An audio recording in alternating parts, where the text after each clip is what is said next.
텍사스주 댈러스 교회 쇼핑몰 총기 난사로 사망한 한인 일가족을 위한 모금에 140만 달러, 한화로 약 19억 원이 넘는 돈이 모였습니다. 후원금은 가족 중 유일한 생존자인 5세 아들과 그들의 장례 비용을 위해 사용될 예정입니다.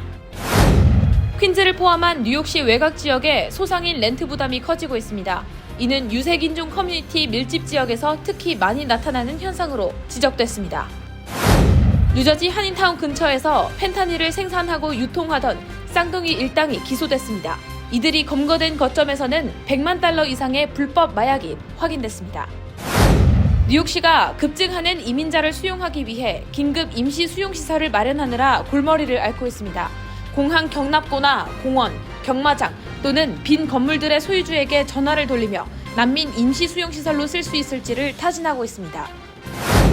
지난달 맨해튼의 4층짜리 주차장 건물이 부실 공사로 붕괴된 이후 뉴욕시가 시전역 주차장에 대해 재점검에 돌입한 가운데 8개 건물에 대해 대피 명령을 내렸습니다.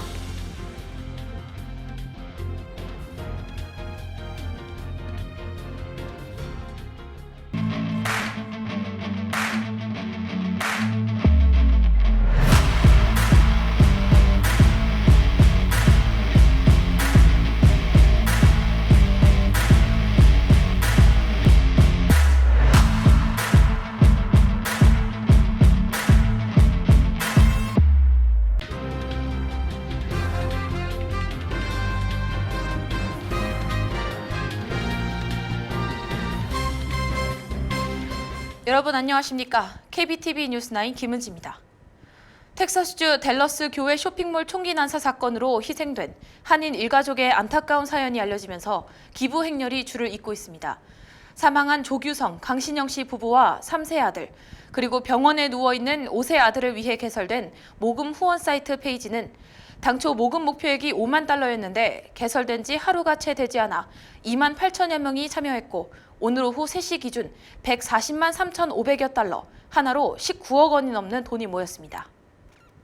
이 페이지에는 조규성, 강신영 씨 부부와 두 자녀의 영어 이름, 가족 사진, 사연과 함께 도움의 손길을 모아달라는 내용이 적혀 있습니다.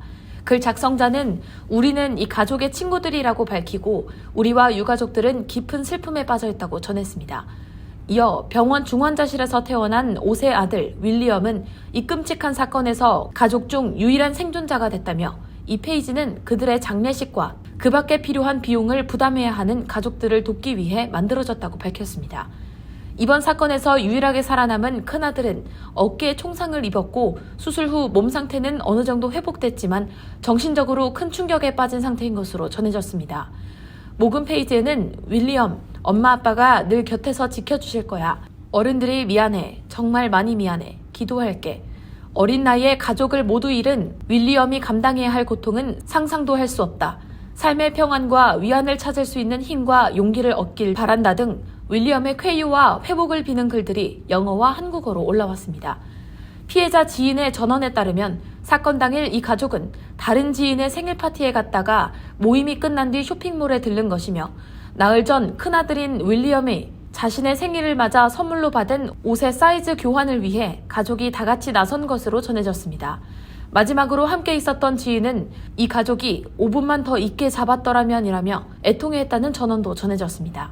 현지 교민들에 따르면 숨진 조 씨와 강 씨 부부는 어릴 때 부모를 따라 미국으로 이주한 교포로 한국어를 더 편하게 쓴 것으로 전해졌으며 조 씨는 변호사로, 강 씨는 치과의사로 현지에서 자리 잡아 좋은 평판을 받았고 한인교회를 다니며 봉사활동 등 주변 한인들을 돕는 각종 활동에도 적극적으로 참여한 것으로 알려져 더욱 안타까움을 더하고 있습니다. 한편 이번 사건에서 총기를 난사한 범인 33세 마우리시오 가르시아는 인종 우월 극단주의 신봉자로 알려졌는데 그의 SNS에는 여성을 혐오하는 내용을 담은 글도 빼곡한 것으로 드러났습니다. 총격 직후 현장에서 경찰에 의해 사살된 탓에 직접적인 범행 동기는 알 수 없으나 그의 SNS 계정에는 반유대 백인 우월주의적 글 등 극단주의적 사상을 담은 내용이 빼곡했고 나치와 신나치주의의 상징인 문양을 문신한 모습을 찍은 사진도 있었습니다. 가르시아는 경찰에 사살될 당시 가슴에 우익 암살단의 약칭이 적힌 휘장을 달고 있기도 했으며 지난 3월 테네시주 내슈빌 사립학교에서 초등학생과 교직원 등 6명을 살해한 총격범을 칭송하기도 했습니다. 또 나는 여자를 싫어한다를 비롯한 여성 혐오 글도 다수 발견됐고 온전치 못한 자신의 정신 상태를 어떤 정신과 의사도 나를 치료하지 못할 것이라며 스스로 비관하기도 했습니다. 가르시아는 총격을 저지르기 전 SNS에 아울렛 사진과 지도를 수십 장 게재하는 등 범행 현장 선정과 이를 위한 준비를 해온 정황이 발견됐습니다. 경찰은 그가 쇼핑몰이 가장 붐빌 때 상황을 모니터링한 것으로 보인다고 전했으며 그의 단독 범행일 것으로 보고 있습니다. 뉴욕시에서 맨해튼을 제외하고 퀸즈, 브루클린, 브롱스 등 뉴욕시 외곽보로 소상인들의 렌트 부담이 갈수록 커지고 있습니다. 특히 유색인종 커뮤니티가 형성된 지역에서 두드러지고 있는데 부담이 커지면서 상점 주인들이 점점 다른 지역으로 밀려나는 젠트리피케이션에 대한 우려도 커지고 있는 상황입니다. 보도에 강정민 기자입니다. 어제 뉴욕타임스가 보도한 재무부 데이터 분석 결과에 따르면 2021년 뉴욕시 상업용 렌트는 맨해튼의 경우 2019년 대비 11% 하락한 반면 브루클린은 23%, 브롱스 14%, 퀸즈 9% 등 외곽 보로 지역은 일제히 올랐습니다. 통상 상업용 렌트 연간 인상폭이 3%라는 점을 고려하면 매우 큰 폭의 상승률입니다. 이 중에서도 심각하게 오른 지역을 살펴보면 퀸즈의 로커웨이 지역 상업용 렌트는 같은 기간 38% 뛰었고 브롱스 하이브리지 상업용 렌트도 33% 올랐습니다. 브루클린, 퀸즈, 브롱스 이들의 공통점은 유색인종 인구가 많다는 점입니다. 이들 보로 내 유색인종 인구는 전체 인구에서 72%를 차지하고 있습니다. 또 팬데믹으로 맨해튼 인구 밀도는 줄어든 반면 브루클린, 퀸즈 등 외곽 지역 거주자 수는 회복세를 보이면서 이 같은 결과가 나타난 것으로 분석됩니다. 외곽 보로 내 신규 사업 신청 건수는 팬데믹 이전 대비 약 30% 증가했습니다. 다행인 점은 아직까지 한인 밀집 지역인 퀸즈, 플러싱, 베이사이드 상업용 렌트는 큰 폭의 상승세를 보이지 않았다는 점입니다. 퀸즈의 경우 목 좋은 가게 렌트는 약 1000스퀘어피트당 1만 달러 수준을 보이고 있습니다. 이를 두고 통상 상업용 리스는 5년, 연 상승폭 3% 수준으로 계약하기 때문에 아직 큰 폭의 상승세는 나타나지 않았다는 것이 중론입니다. 리스 계약이 끝날 때 팬데믹 이후 상승세를 반영해 대폭 올릴 수는 있다는 의미인데 이에 대해 한인을 비롯한 유색인종 커뮤니티의 상점 주인들은 리스 계약이 끝나면서 불어닥칠 렌트 상승 부담에 지역 개발로 원주민이 쫓겨나는 현상인 젠트리피케이션에 대한 우려가 커지고 있는 상황입니다. KBTV 뉴스 강정민입니다. 뉴저지 버겐 카운티의 한 30대 쌍둥이 형제가 펜타닐 생산 및 유통 등의 혐의로 체포됐습니다. 이들이 검거된 장소는 한인 밀집 거주 지역과 인접한 곳이었습니다. 김용성 기자입니다. 뉴저지 경찰청이 3개월간의 수사 끝에 쌍둥이 형제 39세 에드윈 메르세데스, 에드왈 메르세데스와 그들의 동업자 22세 카를로스 페나페랄타를 체포했습니다.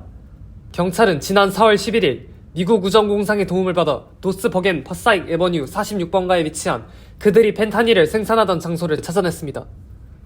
경찰이 들이닥쳤을 당시 메르세데스 일행은 펜타닐 26파운드와 마리화나 22파운드를 소지하고 있었습니다. 이는 총 150만 달러 이상의 규모입니다. 또 현장에는 펜타닐 대량 생산용 유압기계, 마약품에 포함시킨 불순물과 펜타닐을 포장하던 흔적이 발견되었습니다. 경찰은 그들의 펜타닐을 생산하고 유통하던 장소가 근처 학교에서 멀지 않은 곳에 위치했다고 덧붙이며 학교에 위험 마약이 유통되었을 가능성을 제기했습니다. 이로 인해 메르세데스 일행은 펜타닐 생산, 유통, 소지 및 6온스 이상의 마리화나 유통 및 소지, 학교에서 1000피트 내 불법 마약 유통, 공립공원에서 500피트 내 불법 마약 유통, 불법 마약 생산, 유통 및 불법 마약 생산 장비 소지 등의 혐의로 체포되었습니다. 한편 에드왈 메르세데스는 급습 직전 자신의 차량에서 현금 1만 달러를 소지한 채 발견되기도 했습니다. 메르세데스 일행이 불법 마약 거래로 벌어들인 돈을 돈 세탁하고 오는 길이었던 겁니다.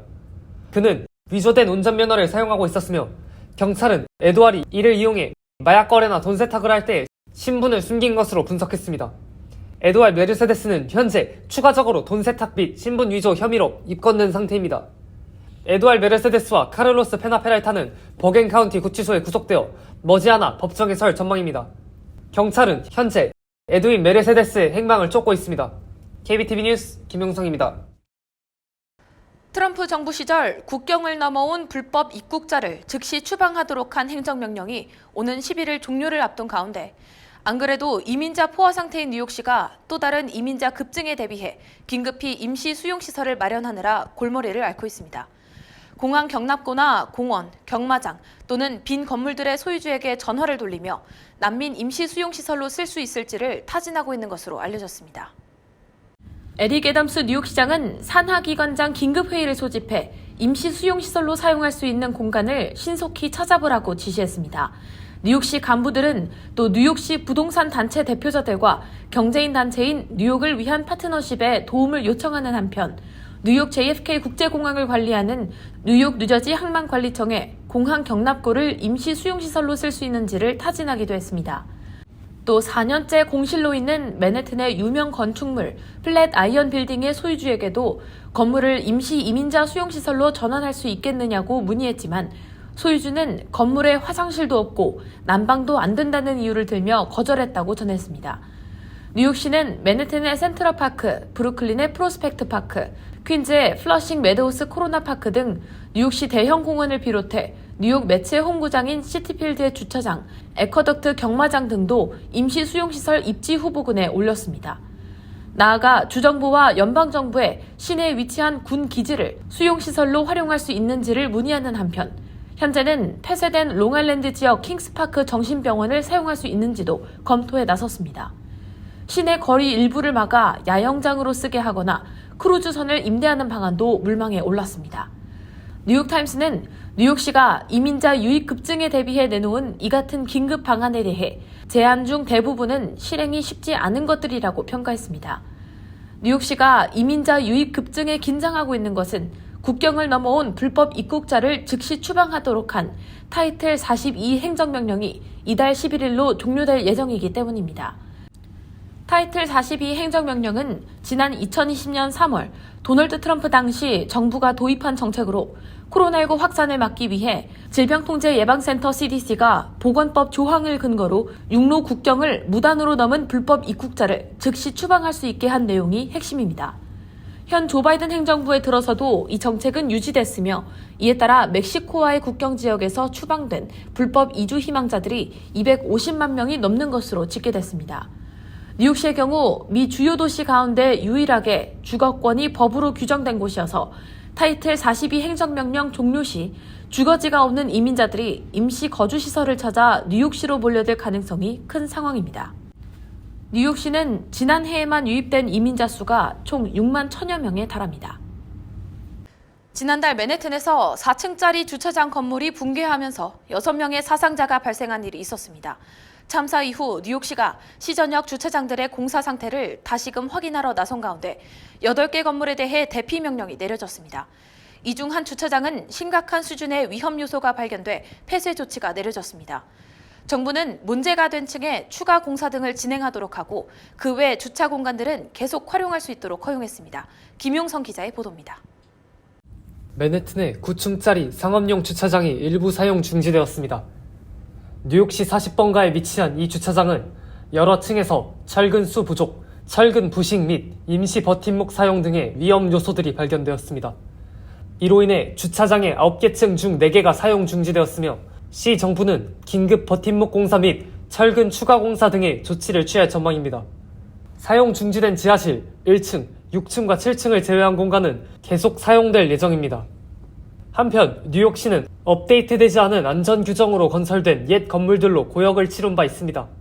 뉴욕시는 지난 4월 18일 타임스퀘어의 한 주차장이 무너져 6명의 사상자를 만든 이후 시 전역의 주차장들의 공사 상태를 재검토하러 나섰습니다. 이를 통해 현재 맨해튼과 브루클린 지역의 대피 명령이 내려진 주차장은 총 8개입니다. 당시 붕괴된 주차장은 1950년대에 건설되어 철근이 녹스는 등의 문제로 인해 건물이 버티지 못한 것으로 분석되었습니다. 이로 인해 철근 부식 등이 진행될 정도로 오래전에 건설된 건물들의 전체적인 재검토가 필요하다는 의견 또한 나오고 있습니다. We want to be careful about conclusions so early because this is really about rescue and recovery right now. But one does have to ask a building that dates from 1955 Presumably, there's enormous weight for so many cars. Floor plates that were built a long time ago. And one interesting note, the certificate of occupancy, which was from 1957, building commissioner reported that it just said five or more cars per floor. There were a lot more than that there now. So one wonders whether you have to update kind of the structural analysis for a building that's so old. 주차장 건물은 특히 다른 건물보다 부식에 취약합니다. 1년 내내 차량을 대량 지탱하며 이곳저곳이 긁혀 철근이 공기나 수분 등에 더욱 자주 노출되기 때문입니다. 이에 뉴욕시청은 6년에 한 번씩 주차장들이 안전사항 재검토를 거치도록 하는 정책을 통과하는 등 잠재적 위험 건물들에 규제를 더하는 모습이 보이고 있습니다. 뉴욕시 건물관리과 대변인은 무엇보다 주민들이 안전함을 느끼는 게 우선순위라며 주차장이 아니더라도 본인이 사는 건물의 상태가 안전하지 않은 것 같다면 311을 통해 최대한 빨리 신고해달라고 권고했습니다. KBTV 뉴스 김용성입니다. 한국 외교부는 현지 시간 8일 개정 정부조직법에 따라 6월 5일 공식 출범하는 재외동포청의 본청은 인천에, 통합민원실인 재외동포서비스지원센터는 서울 광화문에 각각 두는 것으로 최종 결정됐다고 밝혔습니다. 재외동포청은 750만 재외동포 관련 정책과 사업을 총괄적으로 수립하고 집행하기 위해 들어서는 정부 전담기구로 외교부 산하의 첫 청급 기관입니다. 재외동포청은 기획조정관, 운영지원관, 재외동포정책국, 교류협력국으로 구성돼 총 151명 규모로 출범하며 재외동포 서비스 지원센터에는 총 25명이 배치됩니다.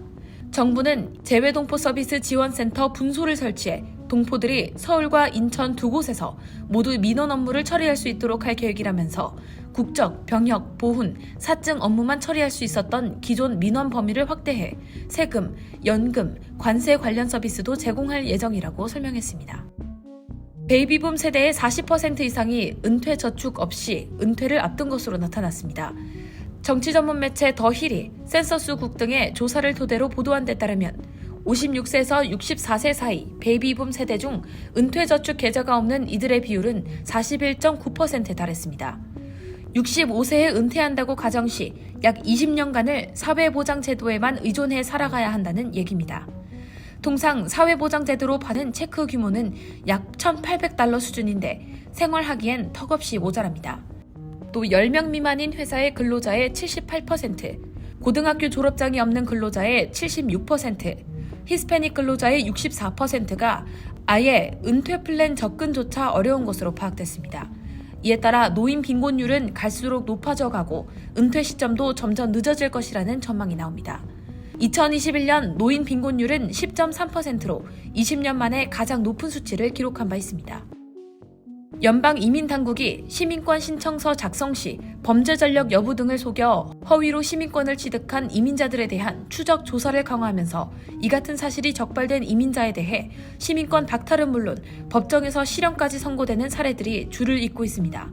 연방이민세관 단속국에 따르면 최근 노스캐롤라이나주 연방법원은 시민권 신청서에 아동 성범죄 전력을 속이고 허위 답변을 한 뒤 시민권을 취득한 크루즈 미겔 아기나에 대해 이민사기 유죄 인정에 따른 8개월 징역형을 선고했습니다. 연방국토안보부와 이민세관 단속국은 성범죄나 다른 형사범죄 전력을 속이고 시민권을 신청하는 이민자들에 대한 집중 단속을 강화해 지난 2019년 이후 각종 성범죄 전력자와 사기, 돈 세탁, 마약 사범, 신분 도용 등의 전력이 있음에도 시민권을 허위 신청한 케이스들을 적발해 이 중 56건을 형사 기소하고 해당 이민자들에 대해 시민권 박탈과 추방 등의 조치를 취했다고 밝혔습니다. 선천적 복수 국적자들 중 합법적으로 해외에서 나고 자라난 이들에게 현행 18세 이전 국적 이탈을 하지 않으면 한국 병역 해결 전까지 국적 이탈이 제한되는 법을 개정하자는 움직임이 나오고 있습니다. 한국 국회 무소속 김홍걸 의원은 원정 출산과 이민 출산을 구분해 국적자 동상시를 허용하자는 국적법 개정안을 한국 시간으로 오는 25일 대표 발의할 예정이라고 밝혔습니다. 개정안에 따르면 외국에서 태어난 복수 국적자가 출생 이후 17년 이상 연속해서 외국에 주된 생활 근거지를 두고 있는 경우라면 국적 선택 기간이 지난 때 한국 국적이 자동으로 상실됨을 명시하고 있습니다. 다만 이 개정안은 원청 출산이나 병역 기피자 등 비합법적인 방법으로 복수 국적자가 된 경우는 제외합니다. 개정안이 통과될 경우 해외 출생, 합법적 복수 국적자들의 불이익을 해소할 수 있을 것으로 기대돼 오는 25일 국회 토론회 결과가 주목됩니다. 잠시 후 커뮤니티 브리핑 전해드립니다.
이어서 환율과 증시 전해드립니다.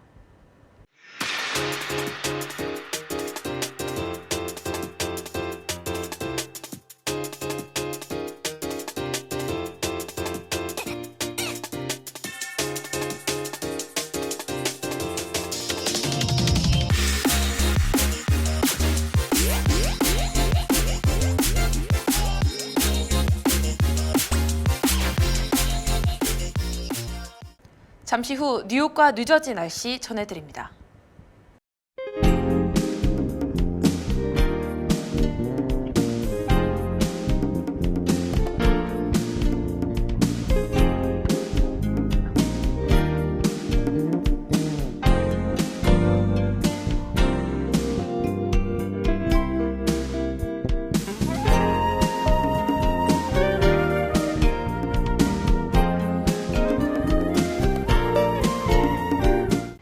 KBTV 뉴스9 마칩니다. 오늘도 시청해주셔서 대단히 고맙습니다.